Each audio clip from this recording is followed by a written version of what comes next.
Money laundering wasn't coined as a term until the 1970s, when the Watergate scandal hit. Since then, the phrase has become a household word, while the crime itself remains a familiar hallmark of criminal enterprises. During the 1990s, the Bank of New York helped Russia launder capital flight when the USSR broke up. HSBC was fined almost $2 billion for cleaning the money of drug traffickers, terrorists, and rogue nations like Iran. Al-Qaeda's financial operations in the run-up to 9/11 couldn't have happened without the help of the United Arab Emirates Dubai Islamic Bank. Allegedly. Even Fortnite isn't safe. After some hackers stole lists of credit card details, they bought in-game currency to sell for real cash. But money laundering isn't relegated to secret boardroom meetings in flashy skyscrapers. Take the US candy shops in London. Over the last 10 years, a suspicious amount of American sweet shops have popped up across the capital, including Oxford Street. As one of the world's busiest streets, the rent here is extremely high. Shops like Topshop, Nike and Uniqlo have to work hard to cover costs. Yet, similar-looking chains of deserted US candy importers can somehow afford multiple shops throughout the 1.5-mile street. They even operated during the COVID lockdown when other shops struggled to stay open. To nobody's surprise, police raids have uncovered a staggering amount of illegal goods and cash. One derelict shop was fronting up to £55,000 worth of illicit goods, including counterfeit chocolate bars. But where did this all start? How did we get to a world where money laundering is so commonplace that even average citizens treat it like a joke? The origins of cleaning dirty money can be traced as far back as ancient China. Over 2,000 years ago, commercial trading was banned by regional powers, so merchants needed a way to keep their profits from foreign deals during the booming tea trade. According to Sterling Seagrave's book Lords of the Rim, ancient Chinese merchants came up with a few ways to dodge taxation. One was the hawala system, and apologies if I get that pronunciation wrong. It was a semi-certification process where money didn't change hands. In essence, buyers and sellers in different regions would use their local middleman to pass on an IOU. Later, the hawala dealers would resolve the debts between each other by subtracting from outstanding debts or bartering for things of the same value. That way, no formal money exchange took place, so nothing technically entered the economic system. That's why this ancient system isn't money laundering as we define it today, even though it remains a tactic amongst black market businesses and terrorist financiers, although the biggest flaw is that it relies too heavily on trust between partners. It's no wonder that a new, more reliable system had to emerge. But that way, criminals could ensure they wouldn't get screwed over by their business partners or undercover agents. So when the biggest businesses on the planet emerged, the conditions were right to jumpstart the creation of money laundering as we know it. So let's start by quickly explaining what money laundering even is. Of course, don't run off and start your own illegal cash flow system. This is for educational purposes only. And besides, if they could jail Al Capone on tax evasion, they sure as heck can get you. Money laundering is making illegally acquired money appear legitimate. So whether you get your dough from smuggling contraband, kidnapping ransom, or robbing a bank vault, you have to clean it before you can spend it. Otherwise, it'll make it easier for the cops to track you down. The first stage is placement. That's when bad cash is introduced into our financial system through a point of entry, like a bank deposit. The next step is layering. That means moving the money around to obscure its origins, like wiring funds between multiple bank accounts in different countries, or investing in a legitimate business as a front. The final step is integration. That's when you take out the cleaned money to spend however you wish. For example, betting your bad cash at a casino and then walking out with a payday of clean bills, or investing in real estate to convert your illegitimate cash into a legitimate asset. Integration is key. That's how criminals get their cash past authorities. Fail at this stage, and it's straight to prison. That's because, despite the complexities behind cleaning cash, spotting a money laundering operation is fairly simple. Just look out for the sudden, unexplainable displays of wealth. The reason every first-time low-IQ criminal gets busted is that he is suddenly driving a convertible when just last week he was begging to borrow bus fare. Learning these lessons was the trick needed to launder money during the Age of Discovery. It was these traders who perfected the art of cleaning cash. Without them, the con would never have evolved beyond the humble beginnings of ancient Chinese merchants. So while Britain and Denmark's East India companies were killing each other over trade routes, their merchants were working together to create a nice side hustle. Yet when their bosses found out, business sometimes improved. It turns out that having your employees launder money can be good for your company. It can even be good for your country. The French Revolution was funded in part by money laundering during its broke period, so if it wasn't for some guy in tights figuring out a better way to dodge tax, then we wouldn't have modern Western democracy. So how did the spice trade merchants create money laundering? And were the billion-dollar companies in on the scam or just turning a blind eye? It's time to learn how history works as we uncover history's first money laundering scheme. This week's video is sponsored by Manta Sleep. Manta Sleep is on a mission to enable better lives through better sleep and naps. They make the world's most comfortable and functional sleep masks and accessories. I've been using the Manta Sleep Mask Pro, and I have to say, it's a game changer. The 100% blackout feature really helps me get deep, uninterrupted sleep, and the adjustable C-shaped eye cups are so comfortable that I barely feel them. If you're into listening to calming music or white noise while you sleep, the Manta Sleep Mask Sound is perfect for you. It has all the features of the Pro, plus integrated speakers that make drifting off even easier. Manta Sleep isn't just about masks. They're leading a pro-nap movement, helping us reject the idea that we always have to be on, when sometimes a quick nap is what we really need to recharge. Ready to upgrade your sleep? Head over to Manta Sleep using my link in the description. And don't forget to use my code word, HowHistoryWorks, for 10% off your order. Trust me, your sleep will thank you. The Dutch and British East India Companies were nation-sanctioned monopolies set up to give their respective homeland a competitive edge in the emerging spice trade. Technology had improved so much that navigating vast distances was much easier. Hauling back luxury goods from new lands and new allies was a gold rush. Countries pivoted to economics as a path to world dominance, which meant naval merchants were more important than military generals. In fact, these private companies were so large that they had their own military generals. Under the company's unique deals with their countries, the traders could erect forts, go to war, and sign deals with foreign rulers and landowners. It would be like if Amazon signed a deal with the US to become its own nation state where it worked on behalf of the White House.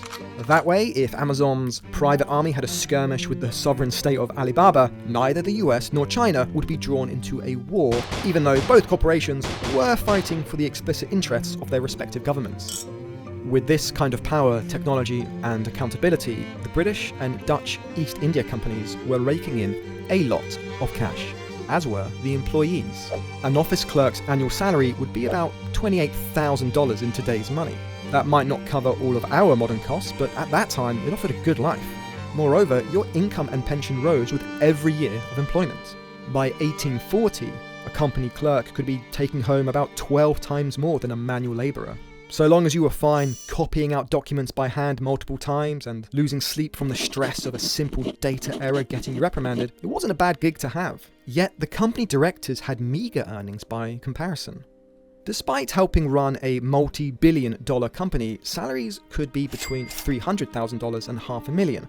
That's not a bad income for the average person, but a fat cat in a successful Silicon Valley tech company would be making that every week. Not that company directors minded. They preferred it this way. Gifts from people desperate to ingratiate themselves into the money-making machine were just one perk of being a big cheese. So why would you want to get a bigger salary just to pay more tax when you could simply be gifted tax-free money and goods every day? This system of under-the-table transaction was inevitable, given how people needed to be nominated by a director before they could be considered for a job. Getting hired wasn't as straightforward as sending in a resume or having an uncle set you up with an entry position. Even after the board nominated you, they needed proof that they could trust you. Every new hire was expected to put down a good behaviour bond of what would today be worth around $51,000. That's a lot of cash just to stack shelves in the warehouse. And the higher the position, the higher the bond. Back in the 1680s, the president of an overseas factory had to fork up about $360,000 just to have the privilege of earning a salary. But it was money well spent. These corporations were making billions, so it'd all work out once you got a seat at the table. If you couldn't afford the sign-up costs, there were unpaid internships to get your foot in the door. They lasted 5 years. By 1778, internships were only 3 years long, though it wasn't until the start of the 1800s that an intern would get a bit of a salary. But once you were in, it was all free training, free drinks, free food, and even nap rooms like an 18th century version of Google. However, the biggest perk was private trade. Usually it was prohibited given the company's strict orders to run and maintain a monopoly. Yet, employees enjoyed the opportunities to privately trade luxuries far away from the reach of tax collectors. After all, if you had paid so much just to get into the company, it was only fair you supplemented your income with a little private commercial trading, am I right? The thing is, sometimes the company would come down hard on employees doing under-the-table deals. Sometimes people were punished just as a PR stunt. It had to be, given how widespread corruption was. Only rich people could reach the higher ranks of the company. And also, because the company had so much power overseas, that removing a political figure could be devastating. This meant the culture inside the East India trading companies was fine with private trading, so long as you didn't get caught. Imagine that. A multi-billion-dollar financial institution where crime is treated better than negative press. This was why employees didn't petition for a bigger slice of the pie. The real money was in entrepreneurship. Take Robert Clive, British officer, colonial administrator, and, worst of all, politician. He started as a clerk for the British East India Trading Company, then climbed the ranks to eventually help establish British control over India following his decisive victory at the Battle of Plassey in 1757. Yet somehow, the guy helping to oversee some of the most profitable trade routes was amassing a personal fortune that was much, much larger than his company salary. We're talking everything from purchasing estates, building mansions, buying himself a seat in government, and splashing out on a luxurious lifestyle for his whole family. He also bought a lot of mirrors for some reason. If you've got an illegal fortune burning a hole in your pocket, you have to spend it on something. Historians estimate that he left India with about £500,000. That kind of cash in the 1750s meant he was one of the richest people in Europe. Depending on which economist you ask, the money he was bringing back was equivalent to between £6 to £8 million, although some estimates suggest it could have been as high as 200 million.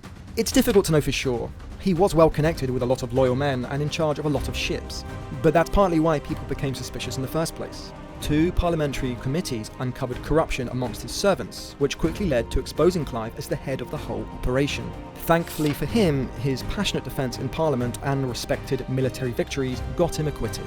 Or maybe it was the fact that the courts couldn't decisively prove how he was moving money. Faking invoices was a common practice, but it was clear now to merchants that if a senior member could narrowly avoid trouble, then they'd all need to get much smarter in concealing their ill-gotten gains. They could no longer smuggle gold in the sailors' bedrolls or the false bottoms of trunks. They couldn't depend on bribing a dockhand to let your ship pass through with a cargo hold filled with contraband. It was time to get smart. It was time for money laundering. But not many people knew that a merchant called Thomas Pitt had already elevated money laundering into an art form at the start of the century. His process would remain shrouded in mystery for years to come, but when it was exposed, it was clear that the kinks of money laundering had been worked out. Pitt showed that there was a simpler way to protect your treasure. He was born in Dorset in 1653. By the time he started his career in 1674, the British East India Company had been operating for decades. After a stint in India at their behest, he ignored company orders to return home so that he could stay in Asia to trade privately. When he did land back on British soil, he was promptly fined £400 for interloping. This fine was nothing though. Pitt had already accumulated a nice fortune and could have retired early if he wanted. So despite promising not to go against the EIC's monopoly, he returned to Asia to trade some more. Over there, silver could get a lot more than back home, so buying up luxury goods was a cinch. He loaded up boats with illegal cargoes of tea, pepper and porcelain. An arrest warrant was issued when he landed back in 1698, but he'd already left for another trading expedition by the time authorities caught up with him. This cat-and-mouse chase came to an abrupt end when the EIC faced fresh competition from emerging companies. In a likely bid to utilise his expertise and cunning, Pitt was hired by the very company trying to arrest him. They knew he was hustling on the side, but decided to overlook this forbidden behaviour because they had bigger fish to fry. When Pitt arrived in Madras, he had become president of the East India Company, or at least the president of the Madras province. This position made it far easier to continue his private trade, but it also brought in new problems. Pitt had a front row seat to the diamond trade. He figured that if he could clean his money through a diamond purchase, then he'd have a simpler way of transporting his fortune back home. He wouldn't have to worry about the logistics of transporting cargo or paying kickbacks to a network of accomplices. With a streamlined system, there'd be less risk of exposure and an easier way to obfuscate financial transactions. However, diamonds are a risky business. Hard to see blemishes can devalue a stone in an instant, and buyers and sellers are always trying to pull a fast one on each other. But Pitt decided to risk it all. If he could find a good price on one, then he'd be able to smuggle his fortune back easily because the EIC would be concentrating on cargo holds and spices. After years of waiting, he finally caught wind of a special diamond. Legend had it that a slave originally discovered the shiny stone and tried to barter his freedom with it, but the slave master killed him and kept the diamond for himself. Pitt tracked down the stone's current owner and saw it with his own eyes. 410 carats and 85 grams, a beauty. It's not often you can hold generational wealth in the palm of your hands. Despite trepidation from his diamond expert back home, Pitt snapped it up for about £20,400. Adjusting for inflation, that would be around 3.75 million. He hid it in his son's shoe and sent him back to England. Once it was safe, he paid a guy the equivalent of £1 million in modern cash to cut the diamond. When it was ready, he only needed to sell it to the highest bidder, and voila, his vast fortune of dirty money would be clean. Pitt had just created placement and layering. With a buyer, he'd create integration. The problem was Europe was at war, so even the rich elites had to tighten the purse strings. He sat on this diamond for 15 long years. He must have spent that time hoping the EIC wouldn't catch wind of his plan or suddenly decide to arrest him for his previous private trading. Then in 1717, Philippe II, a French regent to Louis XV, bought Pitt's diamond for £135,000. That's a profit of 1009. Adjusting for inflation, Pitt netted just over £19 million tax-free. It was official. The best strategy wasn't smuggling back gold coins or forging paperwork for trunks of spices. It was converting it into an asset. It was about finding a way to legitimize the money. Now, the diamond is known as the Regent Diamond. It was added to the French crown jewels and owned by the likes of Marie Antoinette. When the French revolutionaries stole it, they used it as collateral for loans. Napoleon did the same thing too when his empire needed a cash injection. Nowadays, the Regent Diamond is on display at the Louvre with an estimated value of $48 million. So even though the likes of the EIC and the VOC are no more, the thing that outlasted their empires wasn't the trade routes maintained by their generals, but the craft of money laundering created by their merchants. The big question is whether Pitt's money laundering was fair game in a government-backed monopoly, or whether that's a convenient excuse by criminals looking for new ways to get a bigger slice of the pie. If you liked this video, check out our one on how short selling was invented to get revenge on the VOC. And be sure to subscribe to keep learning how history works.